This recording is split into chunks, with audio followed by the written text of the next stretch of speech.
So we're going to get started. And for those of you who haven't joined us before, this is a monthly spirituality salon that we used to do in the Pentagon and took virtual this year because of COVID. And tonight, our guest speaker is Dr. Kymn Harvin, who is quite accomplished. I'm going to read her bio and then we'll watch the little video.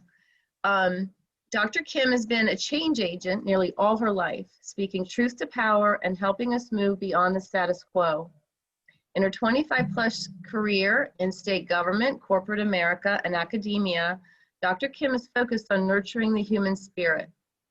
Currently, she's an associate professor in the School of Business at the State University of New York, Empire State College. She was a speechwriter for the Pennsylvania Secretary of Education. She was Director of Information and Education for the Pennsylvania Commission for Women. And she's also a prominent whistleblower and is recognized internationally for drawing attention to significant safety problems in U.S. nuclear facilities. In addition, she's an author, and her books include Excellence in Performance, a Desktop Companion, Small Miracles, a stand-up collection of messages to brighten your day, and her PhD dissertation was turned into a book, and it's called Bringing Love Back into Business, and it chronicles how she helped bring the core value of love to AT&T when she worked there. In her latest book, The Soul of America Speaks, Wisdom for Healing and Moving Forward, Dr. Kymn brings compassion to governance, politics, and social policy, while recognizing that we are all spiritual beings. She makes the case that love is the most healing power in the world, and that these extraordinary times call for society as well as personal healing. So welcome, Dr. Kymn. And do you wish to start with the link? Do you want me to do that first, or do you want to say something? Yes, please. Okay.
So thanks for watching that. That was sent to me today by someone who did it out of the blue and unexpectedly for me. So I'm really grateful. Aww. It was quite a gift. I thought I would begin. Mostly I'd like this to be Q&A, but I'll tell you a little bit about how it is that I came to write this book. Last fall, I went on a writing retreat in York, Pennsylvania with a group of people. I knew I was meant to write a book. I knew it was meant to come out in November of 2020, and that's really all I knew. I knew I didn't want it to be an anti-anybody book. I didn't want to write an anti-Trump book, an anti-anything book. And I really thought it was going to be about love and voting. That's what I thought it was going to be about. So I'm in this room with about 30 other people, conference room at a hotel. And I got a little chilly, so I ran up to my hotel room to get a sweater. And I had left my TV on, as I often do, to be sure there are no intruders. And I heard the newscaster say, we are battling for the soul of America. Now, I had heard that, like many of you, times before. It's certainly gotten much more prevalent in recent days, recent months. And I said to myself, I wonder what the soul of America has to say. And in an instant, in my heart, I heard this, why don't you ask her? She will talk with you. And I got this electric feeling throughout my body, quickly went back to the conference room, got out my little laptop, and here's immediately what came out on the screen. If we get quiet enough to listen, quieter than we have ever been, quieter than we knew was even possible, the soul of America will speak with us if we ask. And while that may sound like an audacious, illogical, you've got to be kidding me thought, I say only this: try it. I did, and this book is what I heard and what I believe the soul of America is saying to all of us. And from that day forward, which was October 17th, 2019, at least daily and sometimes many times a day, I've received messages from the soul of America. And what I decided to do after I got that download, I call it, and that's literally the prologue to my book, was to go on a silent retreat. So I made arrangements with a friend and spent 7 days in silence, totally sequestered from the outside world in November of last year, and went through dark nights of the soul, went through boredom and loneliness, and had some of the richest, most healing hours of my life ever. I've been a person who had suffered from severe anxiety and depression for 10 years. And even the thought of going away for 7 days had me really wonder about my mental health. Would I be able to do it? What would I do if I got into trouble, if I had a panic attack or whatever? So I had some safeguards in place, didn't have to use any of them. But had this intimate connection with the soul of America and left that retreat setting with 600 pages of notes. And they weren't beautiful poetic messages that you're going to see in my book. They were often interspersed in my journal writings that were me crying my eyes out or wailing or experiencing, anger and heartache, getting all of that out. And so since then, and in messages that I've received in the interim, that's what I've compiled into this book. And it came out just a few days ago. And little did I know that Joe Biden and Kamala Harris were going to make the soul of America the theme of their campaign. And somehow obviously Spirit knew what Spirit was doing and guiding me to do this. And it's such a privilege and an honor. And I appreciate being here. You're the first group I've talked to. So thank you for having me. I've looked forward to this. It's been on the calendar for a couple of months. And it is indeed a joy to be here. Wow, that's quite a story. I did not know. I did not know that the book came to you in that fashion. That's really fascinating. So, I mean, yes, we're going to move into Circle now. We're going to move into the Salon proper. And I'll go ahead and ask the first question. Had you ever received a download like that before? I'm just curious. Not that I recall.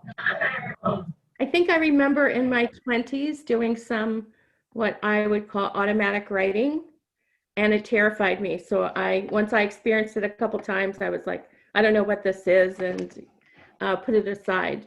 And that was quite a while ago. This is truly fascinating. So are you a meditator? Like, do you have a practice Oh, yes. that so did this just kind of come in during a normal practice time? Like, what made you ask to speak to the soul of America? I'm curious. Well, Or did that exactly. message come to you?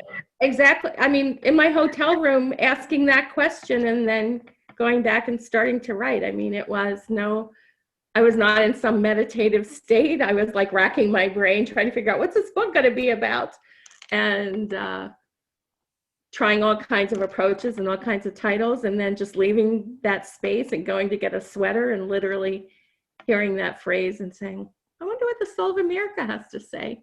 And then getting this, she'll talk with you. Why don't you ask her?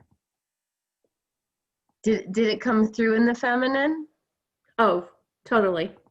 Totally. I would call her the feminine voice of God if she wasn't named the soul of America. And her messages are not limited to America. They're applicable to any of us wherever we are. They are really about us as human and spiritual beings and society and the world. And I'm fortunate to have friends in the UK and Australia who are enjoying the book as much as my American friends are. So I haven't read the book, and I will. I'm just curious, could you maybe give us some of the highlights? What did she say? And how did she express herself? Would you like, I can read a couple of messages and then we can have some more questions and maybe I'll conclude with a message or two. First of all, if you haven't seen it, this is the cover. Darcy was nice enough to put this on the invitation for tonight. So it was very interesting because her first message to me that was what I knew was a direct message was stop. S-T-O-P. Let me share that with you.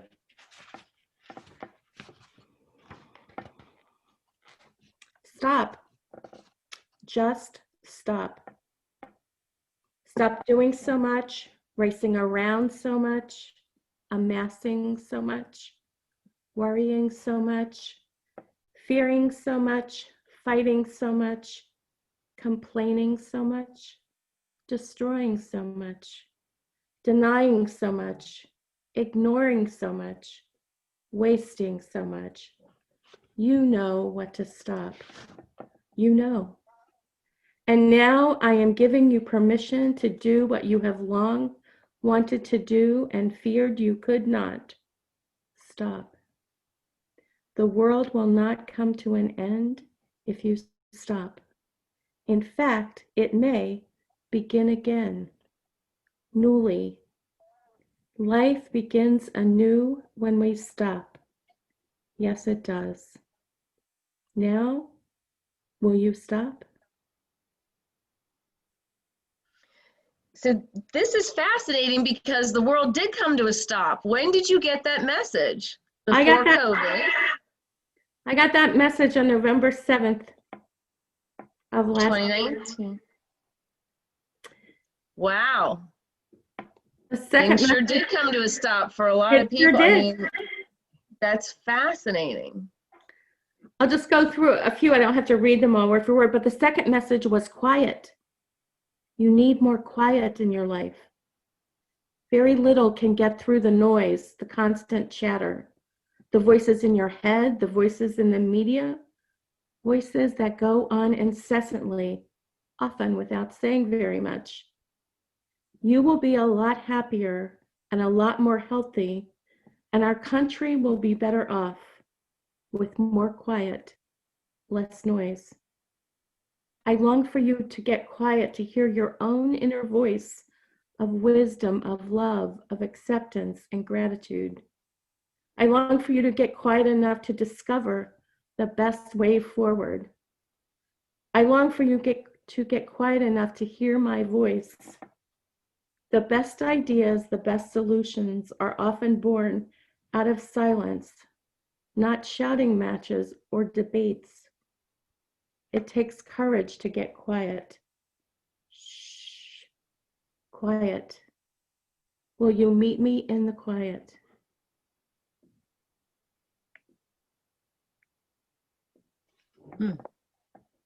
I won't read it, but the third message was listen. So what was fascinating to me, by day 2 or day 3 of the retreat, I was thinking she's giving me, I thought it was going to be 12 words. In fact, I wrote a number. For 2 days, I wrote 12 words. You're giving me 12 words. I see these 12 words. And pretty soon it wasn't 12, it was 18, and then it was 30. And so I had no idea how many I was going to end up with. There are over 220 in this book, and I could write another one already. And they all have, for the most part, with 2 or 3 exceptions, have one-word titles that are telling us exactly what to do. Stop, quiet, listen. What's the one after that? Masterpiece. Oh, please let me read this to you and then we'll go for more questions. I have so much to tell you, dear one. Settle in, listen deeply. My every word is meant for you. First and foremost, I love you. Yes, you. Our country loves you. The world loves you. Life itself loves you. Breathe in that love now. Let it fill your lungs, your cells, your very being.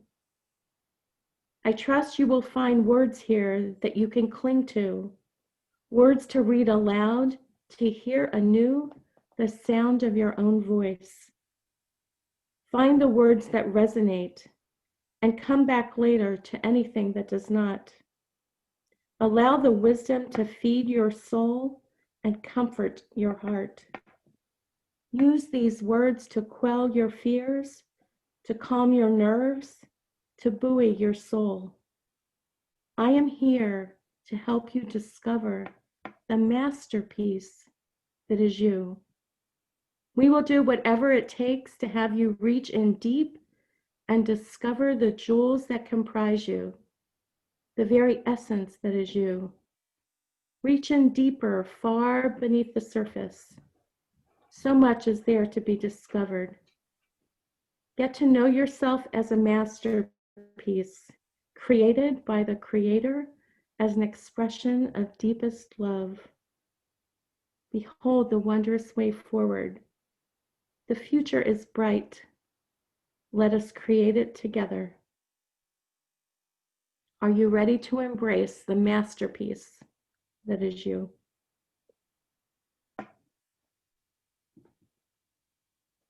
So as you can tell, this is not a book to be rushed through.